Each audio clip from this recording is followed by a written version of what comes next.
आप ऐसा कोई भी मौका नहीं छोड़ती हैं सलोनी, जिससे कि हमारी बहन को आप ये याद दिला सके कि वो एक दीवान है। कभी कभी रिश्तों में गलतफहमियां आ ही जाती, लेकिन तुम चिंता मत करो, सब ठीक हो जाएगा। उर्वशी जी, मेरा आपसे निवेदन है कि तारा के अंदर के कॉम्प्लेक्सेस को और ना भड़काएं आप, प्लीज। इस प्यारी कलाई पर बहुत जल्द एक डायमंड वाला ब्रेसलेट नजर आएगा।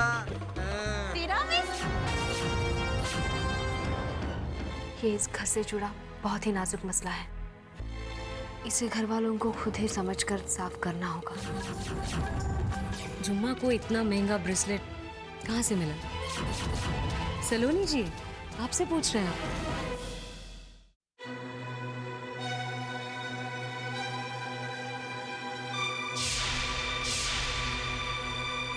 ये सच है जीजी कि जुम्मा इतना महंगा गहना खरीद नहीं सकती। ये ब्रेसलेट जुम्मा को किसी ने गिफ्ट दिया है। घर की मामूली सी नौकरानी को किसी ने इतना महंगा ब्रेसलेट गिफ्ट किया है तो कुछ तो कारण होगा ना। कोई ऐसे ही कैसे गिफ्ट कर देगा जुम्मा को ये ब्रेसलेट? अब बता भी दीजिए सलोनी जी, वरना क्या पानी सर के ऊपर से निकल जाएगा तब बताएंगे आप? भाई सलोनी जी प्लीज डोंट माइंड, पर चोर का साथ देने वाला भी चोरी कहलाता है। आप सलोनी दी को क्यों दोष दे रहे हैं? इन्होंने क्या किया? ओहो हो, आई एम सो सॉरी, हम तो भूल ही गए थे कि आप भी यहाँ पर हैं। खैर आप ही बता दीजिए। भाई आप तो अपनी ननद की चहेती हैं, हमराज होंगी उनकी। आप ही बता दीजिए, ये सुंदर ब्रेसलेट जुम्मा को दिया किसने?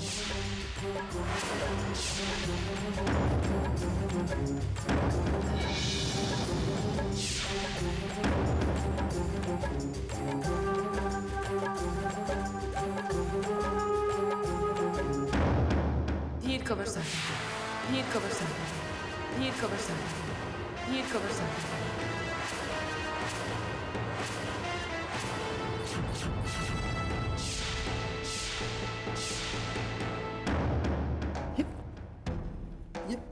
ये बिल्कुल झूठ है। कावेरी जी, आप जानते हैं आप क्या कह रही हैं? इतना बड़ा इल्जाम लगा रही हैं आप कवर साहब पर। भाई साहब ने सच कहा, किसी की हेल्प करने से इनकार नहीं होना, लेकिन किसी की वजह से घर में टेंशन नहीं होना चाहिए। और आज वही हो रहा। इस घर के दामाद का नाम लेने से पहले तुमने कुछ सोचा तो होता कावेरी।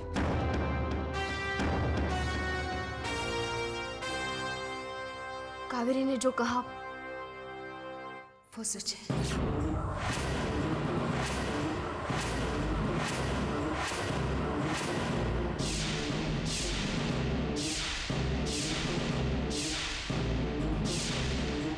जुम्मा को वो ब्रेसलेट धीर कवरसा नहीं दिया था।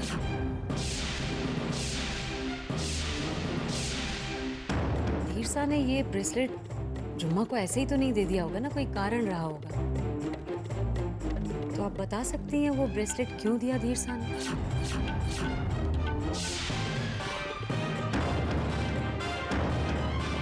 जी वो इसलिए क्योंकि जुम्मा और कवरसा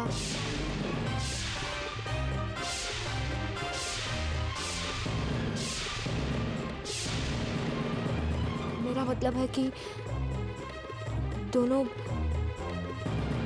जुम्मा और कवरसा एक दूसरे को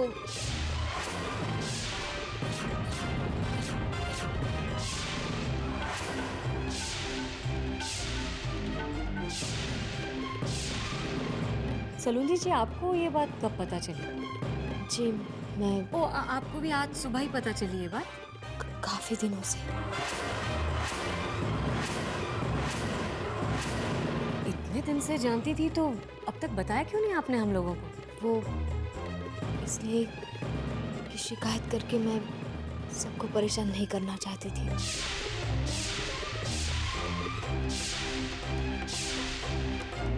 और मैंने सोचा कि बात सुलझ जाएगी और ओहो, आपने तो बहुत ही कमाल का तरीका अपनाया है प्रॉब्लम को सॉल्व करने का सलोनी जी।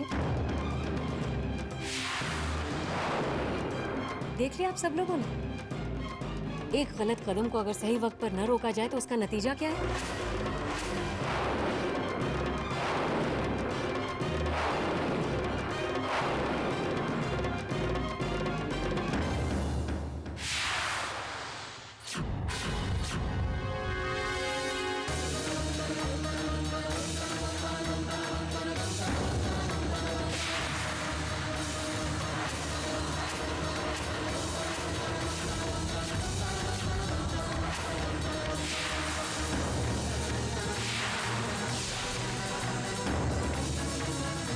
जुम्मा पर हाथ क्यों उठा रही हैं अदिति जी?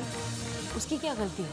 प्लीज डोंट माइंड, पर आपके पति के मिजाज भी कुछ कहना हो तो आपको उन्हें कहना चाहिए।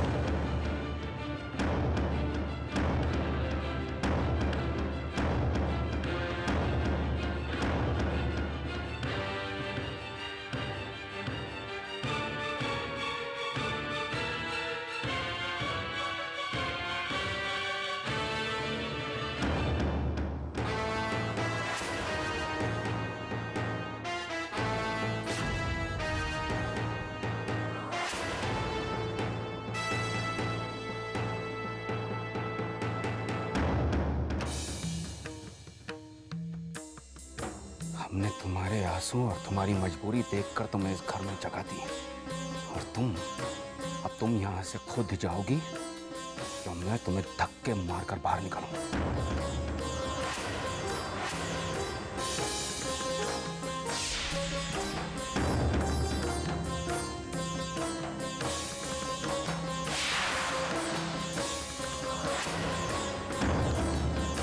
आप मेरे साथ अंदर चलिए।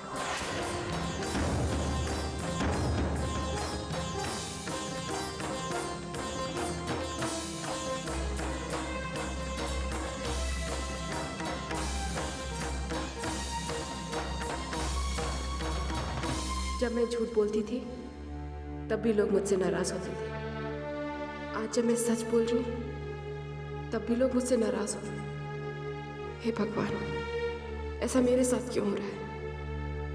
ऐसा कदम उठाने से पहले एक बार भी नहीं सोचा आपने?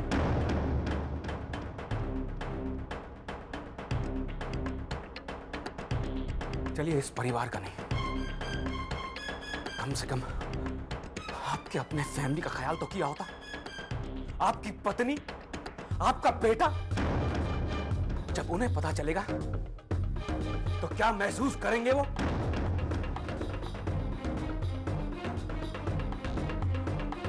क्यों कंवर साहब, एक जरूरत इंसान को इतना सेल्फिश कैसे बना सकती है? कैसे? कुछ पूछ रहा हूं मैं आपसे, जवाब दीजिए कंवर साहब। कि मेरी एक लौती लाडली बहन की जिंदगी का सवाल है, उसके बेटे के फ्यूचर का सवाल है। इस परिवार के मान सम्मान, अपनों की फीलिंग्स और रिश्तों पर दाग लगाकर आप इस तरह से खामोश नहीं खड़े रह सकते।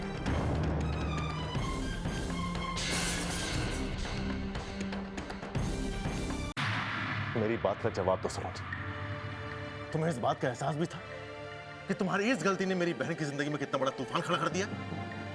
मैंने आपसे ये सब इसलिए छुपाया क्योंकि धीर भाई साहब ने मुझसे वादा किया था कि वो अदिति बाई साहब को धोखा नहीं देंगे, और घर के एकता के लिए भी मैंने ऐसा किया।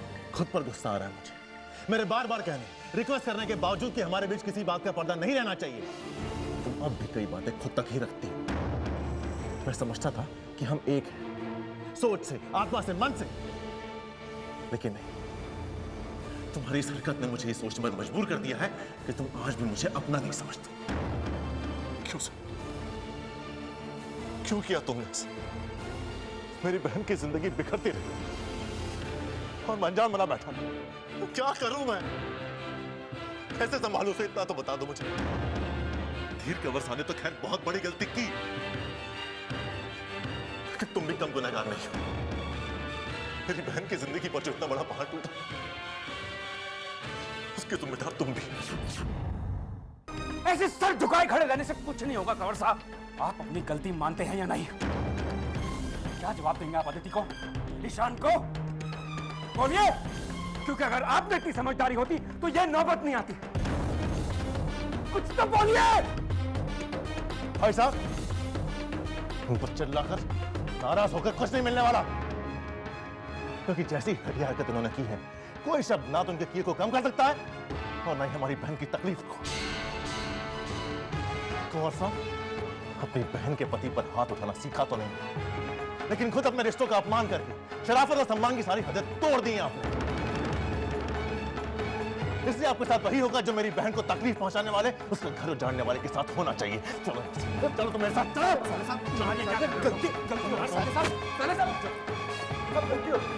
भाई साहब, आज आप मुझे मत रोकिए।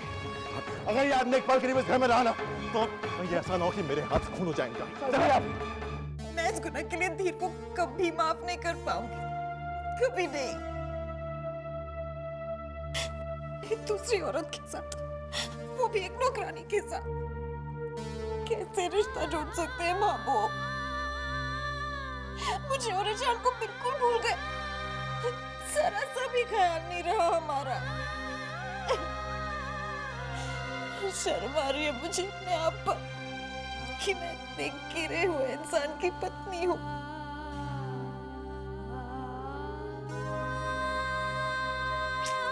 अदिति, मम्मा क्या हुआ? आप रो क्यों रहे हो? बोलिए मम्मा, क्या हुआ आपको? कुछ नहीं बेटा, ईशान जाओ बाहर जाके खेलो। नहीं, पहले बताओ मम्मी को क्या हुआ। क्या बताऊं मैं? ईशान जाओ यहाँ से, तुम प्लीज जाओ भी।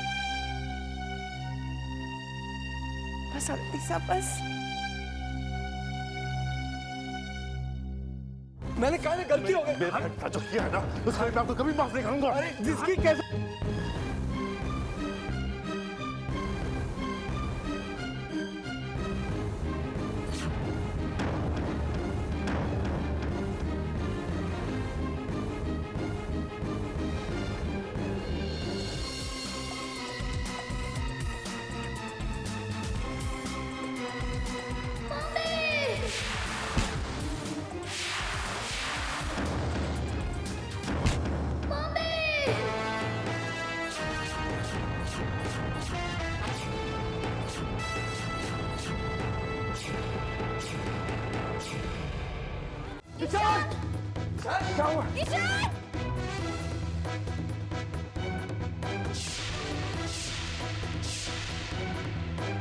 ईशान,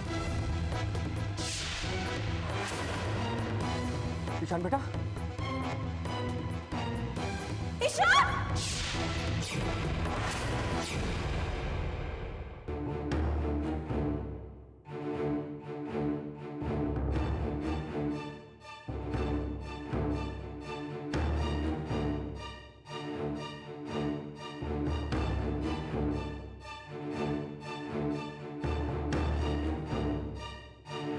अभी तुरंत हमें कुछ दवाइयाँ लानी होगी। आइए चलिए।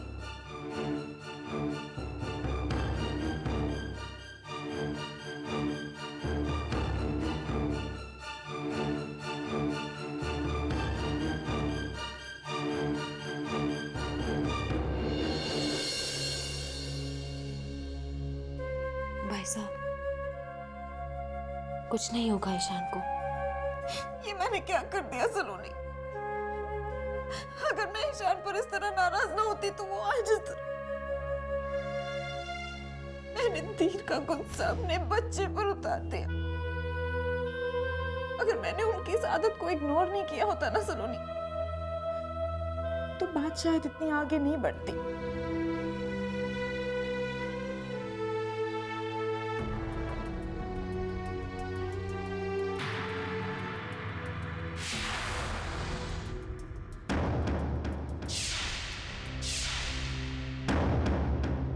क्यों आए हैं आप यहाँ?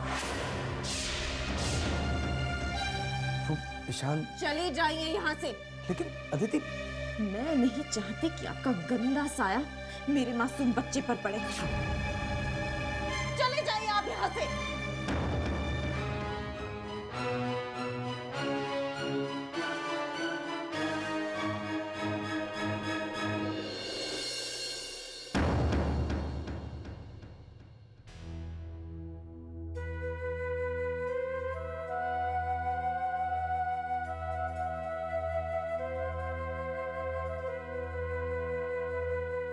मैंने सोचा भी नहीं था कि अचानक ऐसे हंसते खेलते घर में इतना सब कुछ हो जाएगा। I'm sorry सलोनी दी। नहीं कावेरी, तुम क्यों माफी मांग रही हो? तुम्हारी क्या गलती है? अगर किसी से भूल हुई है तो वो मैं हूं। मुझे सब पता था कावेरी। मैंने कंवर सर को समझाने की कोशिश भी की, एक दो बार धमकी तक दी। मुझे लगा संभल गए हैं वो, इसलिए कुछ नहीं कहा। लेकिन गलत थी मैं। धीर से भी ज्यादा बड़ा गुनाह सलोनी ने किया। इस तरह किसी के पापों पर पर्दा डालना गलत बात नहीं है क्या? हाँ, हमें तो अदिति की चिंता हो रही है। पता नहीं अब उस बेचारी का क्या होगा, और उससे भी ज्यादा उस बेचारे बच्चे की, ईशान की क्या गलती थी? बेचारा अपने बाप के पापों की सजा भुगत रहा है। जी जी जी।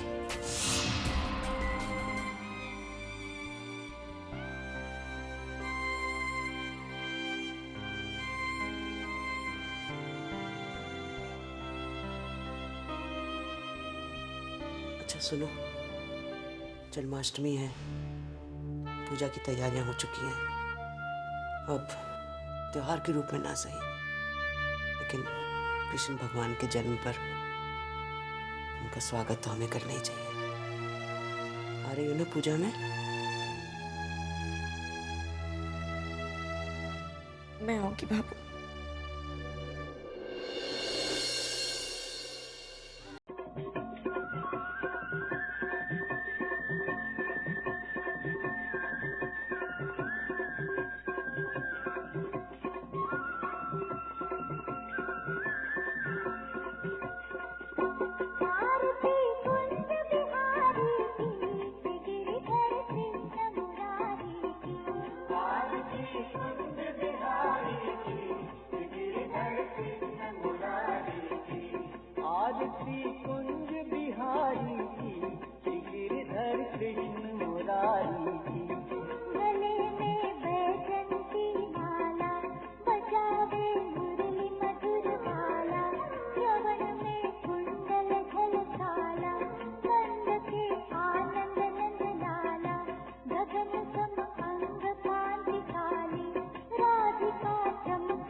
अपनी बहन की खुशी और ईशान की सलामती के अलावा मुझे और कुछ नहीं चाहिए।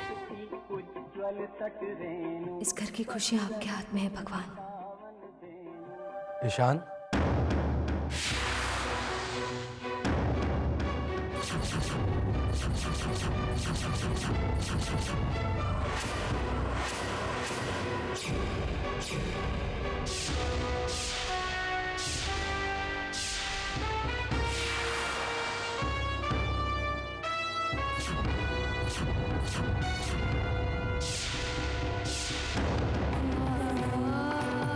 वहीं रुक जाइए।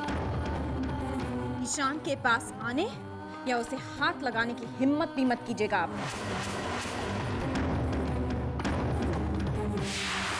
अदिति, मेरे भाइयों ने जो कुछ भी मेरे लिए आज तक किया है वो शायद हर बहन को नसीब नहीं होता। भैसा, नाहर, आज इस शुभ दिन पर मेरी एक और इच्छा पूरी करेंगे ना? कहो अदिति, क्या चाहिए तुम? आजादी।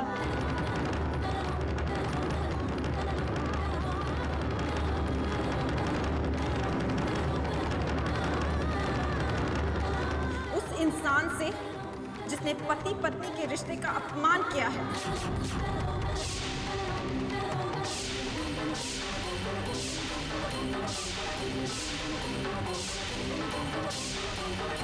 मुझे धीर से तलाक चाहिए, मुझे धीर से तलाक चाहिए, मुझे धीर से तलाक चाहिए, मुझे धीर से तलाक चाहिए।